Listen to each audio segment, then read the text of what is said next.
আসসালামু আলাইকুম এভরিওয়ান। আজকে আমরা আলোচনা করব হচ্ছে ফুল স্ট্যাক ডেভেলপমেন্ট নিয়ে। সো ফুল স্ট্যাক ডেভেলপমেন্ট বলতে কি বোঝায় সেটা যদি আমরা প্রথমে পর্যালোচনা করি, তাহলে ফুল স্ট্যাক ডেভেলপমেন্ট বলতে আমরা যখন কোনো একটা সফটওয়্যার ডেভেলপমেন্ট করি, অর্থাৎ একটা সফটওয়্যার কত মাধ্যমে অর্থাৎ কি টুলস ইউজ করে, কোন ল্যাঙ্গুয়েজ ইউজ করে আপনি তৈরি করবেন, সেটা তৈরি করার সম্পূর্ণ মাধ্যম যদি আপনার জানা থাকে, তাহলে সেটাকে আমরা বলা হয় ফুল স্ট্যাক ডেভেলপমেন্ট। বা যারা এই ধরনের যে স্কিলগুলো রয়েছে বা এক্সপিরিয়েন্স রয়েছে, যে ফুল স্ট্যাক অর্থাৎ একটা সফটওয়্যার ইউজ করার জন্য তারা যত ধরনের ফ্রেমওয়ার্ক রয়েছে, ল্যাঙ্গুয়েজ রয়েছে এবং টুলস রয়েছে, সেগুলো ইউজ করে সে সফটওয়্যার তৈরি করার মতো অ্যাবিলিটি বা ক্ষমতা রাখে, তাহলে তাদেরকে বলা হয় ফুল স্ট্যাক ডেভেলপার। সো প্রথমে আমরা যদি ফুল স্ট্যাকের কথা ভাবি, তাহলে আমরা জানি যে একটা সফটওয়্যারের তিনটা মেইন ইন্টারফেস থাকে, তিন ভাগে ভাগ করা যায়। একটা হচ্ছে যে ফ্রন্ট এন্ড, অর্থাৎ আমাদের যে ইন্টারফেসটা থাকে বা ক্লায়েন্ট সাইড যেটাকে বলা হয়, আর ব্যাক এন্ড মানে অর্থাৎ যেই ব্যাকে যেটা থাকে, এবং ডেটাবেস থাকে। সো এই তিনটা জিনিস মেইনলি একটা সফটওয়্যার থাকে। সো এই ক্ষেত্রে আপনার হচ্ছে যে ফ্রন্ট এন্ডের ক্ষেত্রে আপনার জাভা স্ক্রিপ্ট, এইচটিএমএল, সিএসএস বা আরো যে ল্যাঙ্গুয়েজ বা পিএসপি ইউজ করে, যে অর্থাৎ জাভা বা যেগুলো ইউজ করা যায়, এগুলো আমরা ধারাবাহিকভাবে জানবো। সো প্রথমে জাস্ট শুধু এখান থেকে এইটুকু ধারণা নেই যে এখানে জাভা স্ক্রিপ্ট আমরা ফ্রন্টে ইউজ করতে পারি, এবং এছাড়াও আপনার হচ্ছে যে ব্যাক এন্ডের জন্য আমরা পাইথন এবং জাভা, ডটনেট ফ্রেমওয়ার্ক ডেটাবেস হিসেবে আপনার হচ্ছে যে মাইএসকিউএল বা মঙ্গোডিবি বা আপনার হচ্ছে যে আরও যেগুলো রয়েছে ইউজ করতে পারি। সো এই ক্ষেত্রে যদি আমরা ফুল স্ট্যাকের কথা বলি, তাহলে এখানে ফ্রন্ট, ব্যাক এন্ড সব ধরনের কাজ থাকবে। সো এখানে জাস্ট যদি এই ইমেজটা যদি আমরা খেয়াল করে দেখেন, এখানে একটা সফটওয়্যার ডেভেলপমেন্টের যেই অ্যাপ্রোচ বা যে ল্যাঙ্গুয়েজগুলো বা যে ফ্রেমওয়ার্কগুলো, লাইব্রেরিগুলো আমরা ইউজ করে থাকি, যেমন এখানে হচ্ছে যে মঙ্গোডিবি আমরা ডেটাবেস হিসেবে, রিয়াক্ট হচ্ছে যে আমাদের ক্লায়েন্ট সাইড বা ফ্রন্ট ডেভেলপমেন্ট হিসেবে বা ইন্টারফেস তৈরি করার জন্য, নোড.জেএস হচ্ছে আমরা সার্ভার হিসেবে, মাইএসকিউএল বা এগুলো যেটা দেখতে পাচ্ছেন।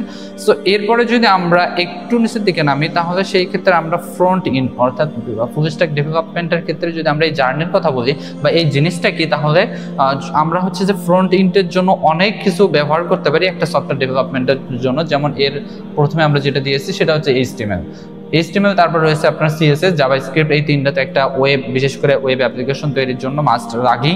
সো এরপরে হচ্ছে যে আমরা লাইব্রেরি অর্থাৎ ফ্রেমওয়ার্ক ইউজ করে যেগুলো তৈরি করা হয় সেটা যদি বলি, তাহলে সেই ক্ষেত্রে আপনার হচ্ছে অ্যাঙ্গুলার.জেএস আপনার হচ্ছে যে এটাই খানিকটা রিয়াক্টের মতোই, অর্থাৎ জাভাস্ক্রিপ্টের একটা লাইব্রেরি।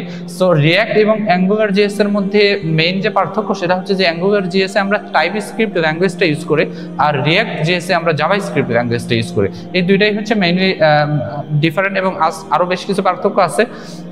সো এরপর হচ্ছে রিয়াক্ট.জেএস এবং বুটস্ট্র্যাপ, যেটা সিএসএস এর একটা ফ্রেমওয়ার্ক রয়েছে, এবং আরো যে কোয়েরি আরো রয়েছে, এবং এই যে সাস যে ডেভেলপমেন্ট অ্যাপ্রোচটা রয়েছে, অর্থাৎ সাস মিন হচ্ছে যে স্যাটেন্টিক্যালি অসাম স্টাইল শিট, এটাও আমরা হচ্ছে যে ফরওয়ার্ড এন্ডের জন্য যেই লাইব্রেরি বা ফ্রেমওয়ার্ক হিসেবে আমরা ইউজ করে থাকি।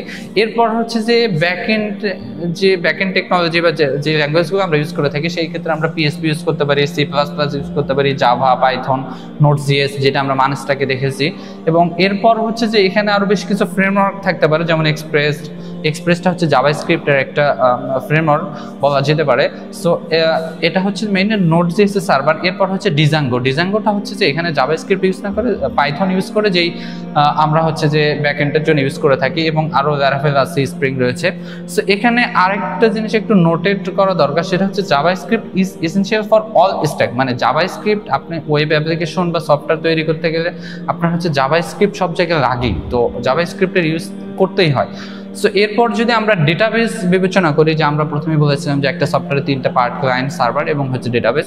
সো ডেটাবেস হিসেবে ওরাকল আছে, মঙ্গোডিবি আছে, এসকিউএল আছে, মাইএসকিউএল আছে, আরো বেশ কিছু রয়েছে। সো সর্বশেষ আমরা এই যে ফুল স্ট্যাক ডেভেলপমেন্টের বিভিন্ন পপুলার স্ট্যাক রয়েছে, যেমন হচ্ছে যে আপনার মেইন স্ট্যাক এবং মার্ন স্ট্যাক।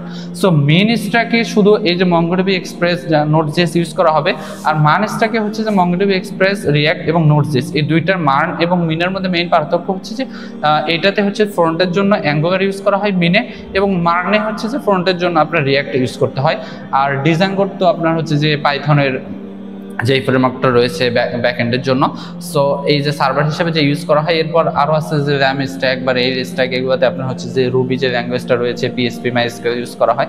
সো আশা করি বুঝতে পেরেছেন যে ফুল স্ট্যাক জার্নি বা ফুল স্ট্যাক ডেভেলপার বা ফুল স্ট্যাক ডেভেলপমেন্ট বলতে আমরা আসলে কি বুঝি। অর্থাৎ মার্ন স্ট্যাক যখন আমরা বলতেছি, তখন একটা যে ফ্রেমওয়ার্ক রয়েছে সেগুলো হচ্ছে যে আমরা জাস্ট হচ্ছে যে এই এইগুলো অর্থাৎ যখন আমরা মান স্ট্যাক ডেভেলপমেন্ট অ্যাপ্রোচটা ইউজ করব তখন সেই ক্ষেত্রে আমরা এই চারটাই জাস্ট ইউজ করবো একটা কমপ্লিট সফটওয়্যারের জন্য, আর যখন মিন স্ট্যাক ইউজ করবো তখন এই চারটাই।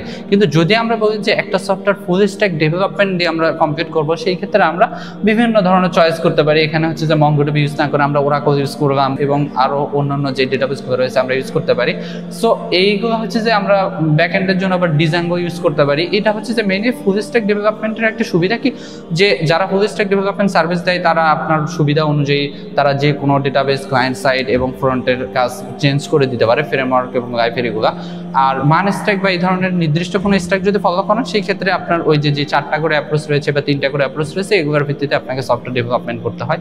সো আশা করি বুঝতে পেরেছেন যে ফুল স্ট্যাক জিনিসটা কি, এবং এই যারা ফুল স্ট্যাক নিজেদেরকে দাবি করে যে আমি একজন ফুল স্ট্যাক ডেভেলপার, তাদের কি কি বেসিক গুণ থাকা দরকার এবং তাদের কি পরিমাণ স্কিলের প্রয়োজন, তাহলেই তারা নিজেদেরকে দাবি করতে পারবে যে আমি একজন ফুল স্ট্যাক ডেভেলপার। সো আশা করি সবাই বুঝতে পেরেছেন।